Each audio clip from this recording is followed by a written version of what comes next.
जय माता दी, जय मां कामाख्या। देवराधा ट्रस्ट सत्यवाणी की प्रस्तुति। कामाख्ये वरदे देवी नीलपर्तवासिनी तम देवी जगत माता योनि मुद्रे नमस्तुते। कामाख्ये काम संपन्ने कामेश्वरी हर प्रिय काम नाम देहि में नित्यम कामेश्वरी नमस्तुते। कामदे काम रूपस्ते सुभगे सुर सेविते करोमि दर्शन देव्यम सर कामार सिद्धयेत। ओम महेशानी महामाये चामुंडे मुंडमालिनी आयु आरोग्य ऐश्वर्य देहि में देवी परमेश्वरी। ओम जयंती मंगला काली भद्रकाली कपालिनी दुर्गा क्षमा शिवा धात्री स्वाहा सदा नमस्तुते। ओम सर्वमंगल मांगल्ये शिवे सर्वासाधिके शरण्ये त्र्यंबके गौरी नारायणी नमस्तुते। दुर्गति नाशिनी दुर्गा जय जय, काल विनाशिनी काली जय जय, उमा रमा ब्रह्माणी जय जय, सीता राधा रुक्मणी जय जय।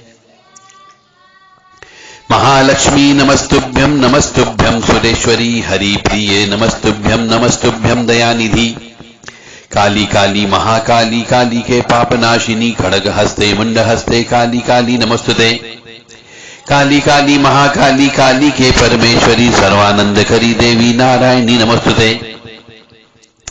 नीरहार हार धन सार सुधाकर अंभा कल्याणम धाकनक चंपक धाम्बुषाम उतंग बिनिकुजुगम मनोहरांगी वाणी नमामि मनसा वत्सा विभूते। ओम ऐं सरस्वत्यै नमः। ओम ह्रीं दुर्गाय नमः। ओम ऐं ह्रीं क्लीं चामुंडाय विचे। जय माता दी। मनुष्य के जीवन में कष्ट हमेशा लगे रहते हैं, क्योंकि मनुष्य जीवन ही सुख दुख एक ही सिक्के के दो पहलू हैं। जिस व्यक्ति के जीवन में कष्ट नहीं आए तो वो भगवान है। इसलिए ईश्वर ने हर मनुष्य को, हर जीव जंतु को सुख दुख दिया हुआ है अपने कर्म के अनुसार। तो इसके लिए मनुष्य को अपनी कुंडली का जांच करवा लेना चाहिए कि कब कष्ट आएगा, कौन सा ग्रह उच्च का है, कौन सा ग्रह नीच का है, कौन सा ग्रह शत्रु राशि में बैठा हुआ है। यह सब चीज कुंडली से पता लग जाता है। और आपको यह भी ज्ञान मिल जाएगा अवश्य कि जिंदगी में कब कष्ट आएगा, किस प्रकार का कष्ट आएगा, ताकि उसकी व्यवस्था पहले से करके रख सकते हैं। तो जो कष्ट आता है उसी को हम ज्योतिष भाषा में कुंडली दोष कहते हैं। कुंडली में कई प्रकार के दोष होते हैं और कुंडली में दोष कई प्रकार से बनते भी हैं, क्योंकि जो मनुष्य अपने भविष्य पर विश्वास रखता है, ज्योतिष में विश्वास रखता है, उसके मन में ये प्रश्न उठते ही उठते हैं कि मेरी जिंदगी में कब कब कष्ट की प्राप्ति आएगी, ताकि मैं उसके लिए सजग रहूं, और किस प्रकार का कष्ट आएगा उसके लिए भी वो सजग रहता है। साथ ही कौन कौन से दोष किस किस ग्रह की वजह से बनेंगे ये भी कुंडली में पता लग जाता है। कुंडली से यह भी पता लगाया जा सकता है कि आपका भविष्य क्या है, आपकी ग्रह की दिशा क्या है, ग्रह की दशा क्या है, दोष बनने का कारण क्या है और उनका उपाय क्या है। कुछ योग ऐसे भी बनते हैं जो शुभ योग भी होते हैं और अशुभ योग भी होते हैं। तो अशुभ योग कैसे बनते हैं, किस किस के मिलन से अशुभ योग बनते हैं, जैसे काल सब दोष, नाड़ी दोष, पितृ दोष, श्रापित दोष, ऐसे दोष की प्राप्ति होती है। ग्रहों की नकारात्मक स्थिति की वजह से दोष उत्पन्न होता है। अब यानी कि ग्रह कौन सा खराब है, कौन सा ग्रह नीच का बैठा हुआ है, कौन सा शत्रु राशि में बैठा है, कौन सा ग्रह 6, 8, 12 भाव में बैठा हुआ है। जब कोई ग्रह नीच भाव में हो या फिर लग्न राशि को पाप ग्रह सीधे देख रहा हो तो उससे कुंडली में दोष उत्पन्न होता है। और ज्योतिष में ऐसी मान्यता भी है कि ये इस प्रकार के दोष जो हैं जन्म के साथ साथ, इस जन्म के साथ साथ पूर्व जन्म के कर्म से भी ये दोष जुड़े हुए होते हैं।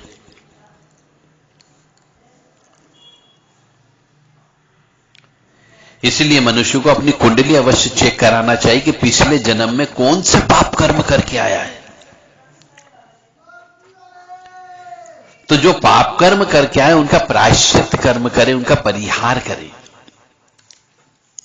और वो दोष रहेगा तो कितने दिन तक रहेगा ये भी आपको ज्ञान होना चाहिए कि 1 साल रहेगा कि 2 साल रहेगा कि 5 साल रहेगा। दोष कभी कभी कुछ समय के लिए आते, उस समय बीमारियां उत्पन्न हो जाती है और उस समय यदि आपको मालूम है कि हाँ ये बीमारियां होने वाली, तो उससे संबंधित चीजों का पहले से धारण कर सकते हैं, नग धारण कर सकते हैं, जड़ी बूटी धारण कर सकते हैं, जड़ी बूटियों का सेवन करके उस दोष को आप शांत कर सकते हो। और कुछ दोष ऐसे आते जो लंबे समय तक चलते, जिनका ज्यादा समय तक आपको कष्ट की प्राप्ति होती है।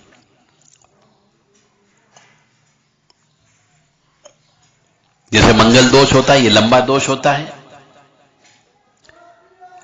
तो मंगल दोष के लिए बहुत सारे उपाय भी बताए जाते हैं।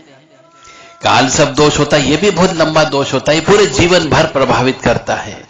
इसी प्रकार मंगलिक दोष भी जीवन भर प्रभावित करता है। इनका जिंदगी भर तक उपाय करते रहना पड़ता है। शनि की 7.5 आती है, ढैया आता है। तो शनि के, मंगल के, काल सब दोष के उपाय ताज जिंदगी मनुष्य को करते रहना चाहिए। तो यदि आप ये सब उपाय जानना चाहते हो और कुंडली यदि सीखना चाहते हो, तो हमारे द्वारा एक किताब लिखी गई है कि विवाह और ज्योतिष रहस्य, जिसमें मंगल दोष से संबंधित सभी संपूर्ण जानकारी इसके अंदर दी गई है कि मंगल दोष यदि उत्पन्न है तो किस प्रकार से उसको शांत किया जाए। आप खुद स्वयं भी ज्योतिष की ABCD सीख सकते हो। तो देव राधा ट्रस्ट के द्वारा आओ ज्योतिष सीखें, यह किताब भी लिखी गई है। आप चाहें तो यह किताब भी प्राप्त कर सकते हैं। और शनि राहु केतु का भूत प्रेत से क्या संबंध है? ज्योतिष में यदि शनि राहु आपस में मिलता है तो क्या नकारात्मक ऊर्जा उत्पन्न होती है, क्यों प्रेत बाधा लगती है, क्यों मनुष्य पागलपन की अवस्था में चला जाता है, क्यों उसकी जिंदगी बर्बाद हो जाती है, क्यों उस पर जादू टोने का प्रभाव हो जाता है, यह सब इस किताब के अंतर्गत बताया गया है। और यदि आपके ग्रह नक्षत्र ज्यादा खराब हैं तो नवग्रह की शांति कैसे करें, इसके ऊपर भी किताब लिखी गई है। आप स्वयं ये जान सकते हो कि कौन सा ग्रह कहां बैठा है, कौन सा ग्रह आपका खराब है, कौन सा ग्रह नीच का है, कौन सा ग्रह शत्रु राशि में बैठा है, कौन सा ग्रह कमजोर है। तो उससे नवग्रह के माध्यम से, जप तप हवन अनुष्ठान के माध्यम से, दान धर्म के माध्यम से उसकी शक्ति को कैसे बढ़ाया जा सकता है, इसके लिए भी किताब लिखी गई है। तो आप चाहें तो ज्योतिष में यदि आप इंटरेस्ट रखते हो और अपनी जिंदगी को संवारना चाहते हो, कष्ट तो आएंगे पर कष्ट से रोकने की ढाल तैयार करना चाहते हो, तो आप इन किताबों को अवश्य खरीदें। विवाह और ज्योतिष रहस्य, जिसमें मंगल दोष से संबंधित सभी प्रकार की जानकारी दी गई है। आओ ज्योतिष सीखें, शनि राहु केतु का भूत प्रेतों से संबंध और नवग्रह शांति कैसे करें। जिस परिवार में अक्सर तांत्रिक क्रिया होती रहती हो, जादू टोना होता रहता हो, जादू टोने की वजह से व्यवसाय परिवर्तन हो जाता है, जादू टोने की वजह से व्यवसाय के अंदर रुकावटें उत्पन्न हो जाती है, जादू टोने की वजह से बीमारियां उत्पन्न हो जाती, जादू टोने की वजह से आप बर्बाद हो जाते हो। तो जादू टोना क्यों लगता है, यह भी हमने इस किताब के अंदर लिखा है। शनि राहु केतु का प्रेत और पितरों से संबंध, ये बहुत यूनिक किताब है। इसको पढ़ने से निश्चित तौर से आप इन ऊपरी बाधाओं से लड़ भी सकते हो। मुझे उम्मीद है कि आप इन किताबों को अवश्य लोगे। किताब प्राप्त करने के लिए आप 9893128047 पर संपर्क कर लें या फिर 7649862712 पर संपर्क कर लें। केवल व्हाट्सएप के माध्यम से ताकि ये किताबें आपको प्राप्त हो सकती है। हमारा काम है आपको ज्ञान देना। ज्ञान लेना या नहीं लेना आपके ऊपर निर्भर करता है। यदि सच में वास्तव में आपके जीवन में कष्ट ज्यादा है तो आपको ज्योतिष के माध्यम से बहुत सारे उपाय प्राप्त हो सकते हैं, जिससे आपकी परेशानियों की जो पोटेंसी होती, पावर होती, वो कम आप कर सकते हो, बशर्ते कि आपको ज्ञान हो। और चूंकि जो ज्योतिष का ज्ञान सिखाया नहीं जाता है, हमारे यहाँ पे जो पढ़ाई लिखाई होती है उस पढ़ाई लिखाई में ज्योतिष विज्ञान नहीं है, तो यह ज्ञान आपको और आपके बच्चों को प्राप्त नहीं होता है। तो यह ज्ञान आपको अलग से प्राप्त करना पड़ता है, क्योंकि यह भी एक विज्ञान है। एक बेसिक ज्ञान तो आपको होना चाहिए कि कौन सा ग्रह आपका नीच का है, कौन सा ग्रह उच्च का है, कौन सा ग्रह शत्रु राशि में बैठा हुआ है, कौन सा ग्रह 6, 8, 12 में बैठा हुआ है, किसके साथ बैठा है, किसके साथ युक्ति करता है, तो वो अच्छा फल देगा या बुरा फल देगा। क्योंकि आप ज्योतिषियों के पास जाकर के बहुत सारा पैसा उनको फीस के रूप में देकर के ज्ञान प्राप्त अवश्य करते हैं, सिर्फ प्रश्न का जवाब आपको प्राप्त होता है, पूर्ण रूप से आप संतुष्ट नहीं हो पाते हो। तो यदि आप ये किताबें खरीदते हैं तो निश्चित तौर से आपके जीवन में काफी कुछ खुशियां प्राप्त हो सकती है।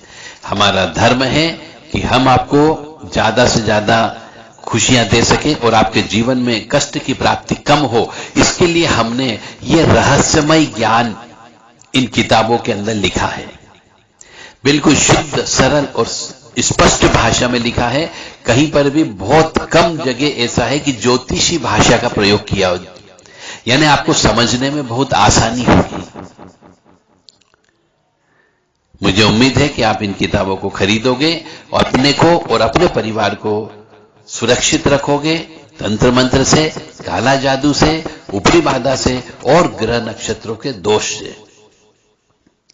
कौन सा ग्रह खराब आने वाला है वो भी आपको पता लग सकता है, और खराब ग्रह है तो उसके लिए आपको कौन सा काम करना चाहिए, कौन सा काम नहीं करना चाहिए, कौन सा दान देना चाहिए, कौन सा दान नहीं देना चाहिए।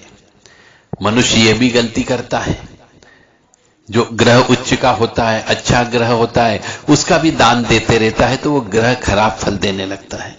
इसलिए ज्योतिष शास्त्र कहता है कि जो ग्रह उच्च का हो उसका दान नहीं देना चाहिए। साधारण दान दे सकते हो, पानी का दान दे सकते हो, अन्न का दान दे सकते हो, इस दान देने पर कोई प्रतिबंध नहीं है, परंतु स्पेसिफिकली जो उच्च ग्रह का हो उसका दान नहीं दिया जाता है। और यदि आप वो दान दे रहे हो तो आपको नुकसान होगा। इसलिए भी आपको ज्ञान होना चाहिए कि आप यदि परोपकार का काम करते हो, दान का भी काम करते हो, तो कौन सा दान देना चाहिए ताकि आपको कष्ट की प्राप्ति न हो। आप सब समझदार हैं, पढ़े लिखे हैं, ज्ञानवान हैं, बुद्धिमान हैं, तो निश्चित तौर से इन किताबों का ज्ञान प्राप्त करके आप अपने जीवन को संवार सकते हो। अधिक जानकारी के लिए हमारे व्हाट्सएप नंबर पे आप संपर्क कर सकते हैं। यदि आप कुंडली बनवाना चाहते हो और पिछले जन्म के कर्म को पता करना चाहते हो कि पिछले जन्म में आपने क्या पाप कर्म किया था, तो इसके लिए भी आप हमसे संपर्क कर सकते हैं। केवल व्हाट्सएप के माध्यम से 9893128047 और 7649862712 पर। मां भगवती जगत जननी आद्य शक्ति भवानी आपको स्वस्थ रखे, सुखी रखे, यश दे, कीर्ति दे, मान सम्मान दे, ऐसी कामना हम मां जगत जननी से करते हैं। और इन्हीं कामनाओं के लिए हम स्तुति का पाठ करते हैं। दुर्गति नाशिनी दुर्गा जय जय, काल विनाशिनी काली जय जय, उमा रमा ब्रह्माणी जय जय, सीता राधा रुक्मणी जय जय। इस मंत्र का जप करने से आपको महाकाली, महालक्ष्मी, महासरस्वती तीनों की कृपा प्राप्त होती है। इसमें कहीं पर भी संस्कृत नहीं है जो उसका आप जप नहीं कर सकते हो। और ये स्तुति है, इसके लिए किसी गुरु से इस स्तुति को लेने की आवश्यकता नहीं है। ये कोई मंत्र नहीं है। मंत्र के बारे में बोला गया कि मंत्र को गुरु से प्राप्त करना चाहिए, परंतु ये स्तुति है। स्तुति तो आप बोल सकते हो, इसके लिए किसी गुरु की आवश्यकता नहीं हो रही है। स्तुति बोलने से भी देवी देवताओं की कृपा प्राप्त होती है। यह भी रहस्यमय ज्ञान है। अधिकतर मनुष्य डरते हैं कि साहब हम ये श्लोक बोलें या नहीं बोलें, हम ये स्तुति का पाठ करें या नहीं करें। ऐसा नहीं, गुरु गम्य नहीं है, गुरु से मुख से हमने ये स्तुति प्राप्त नहीं की या मंत्र प्राप्त नहीं किया। तो मंत्र के लिए जरूरी बोला गया है कि आपको गुरु से प्राप्त करना चाहिए, परंतु स्तुति जो भगवान का नाम है उसके लिए किसी गुरु की आवश्यकता नहीं होती है।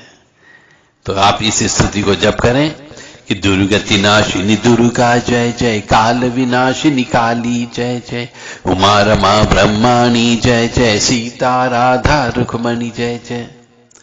बड़ा आनंद आएगा। सभी परिवार के सदस्य मिलकर के इसको गाएं। कोई हिजिटेशन न करें, कोई शर्माइए मत। हम यदि अपने धर्म के अनुसार नहीं चले, हम अपने देवी देवताओं के गुणगान नहीं करेंगे, तो आपको कृपा कैसे प्राप्त होगी? आप अपने हिंदू सनातन धर्म को कैसे स्ट्रांग बनाएंगे? क्योंकि धर्म की स्थापना तो है और आगे भी रहेगी, परंतु उस धारा में आपको चलना भी है। आप नवग्रह शांति का जो मंत्र होता है उसको भी जप कर सकते हो। ओम ब्रह्मा मुरारी त्रिपुरांतकारी भानु शशि भूमि सुतो बुधश्य गुरुश्च शुक्र शनि राहु केतवे सर्वे ग्रह शांति करा भवंतु। ऐसे बहुत से मंत्र हमने इन किताबों के अंदर दिए गए हैं। आप इन मंत्रों का जप कर सकते हो। यदि आप ज्योतिष सीखना चाहते हो, वास्तव में ज्योतिष को प्रोफेशन बनाना चाहते हो, अपना व्यवसाय बनाना चाहते हो, तो आप हमारे यहाँ पे आकर के ज्योतिष रेसिडेंशियल कोर्स है, उसमें ज्योतिष आप सीख सकते हो। रहना, खाना, पीना और सिखाना सब उपलब्ध है। आप चाहें तो एक ज्योतिषाचार्य बन सकते हो। इसके लिए भी आप हमारे इन 2 व्हाट्सएप नंबर जो हमने बताए उन पर संपर्क कर सकते हो, 9893128047 और 7649862712। इन पर आप संपर्क करें व्हाट्सएप के माध्यम से। तो आप रेसिडेंशियल हमारे यहाँ कोर्स चलते रहते हैं ज्योतिष सीखने से संबंधित, उसमें शामिल होकर के आप खुद स्वयं ज्योतिष बन सकते हो और अपने परिवार का भी देखने के साथ साथ इसको व्यवसाय के रूप में भी सेटअप कर सकते हो। मां भगवती जगत जननी आद्य शक्ति भवानी अलहादिनी शक्ति कष्ट निवारिणी दुख निवारिणी महिषासुर मर्दनी चंडमुंड नाशिनी सिंह वाहिनी क्लेश नाशिनी पाप नाशिनी दुख निवारिणी रोग नाशिनी आपको सुखी रखे, आपको साहस दे, हिम्मत दे कि आप धर्म की लाइन पर चल सके और रोजाना ईश्वर की, अपने कुल देवी देवता की स्तुति और गुणगान कर सके, और करना चाहिए। जय माता दी, जय मां कामाख्या।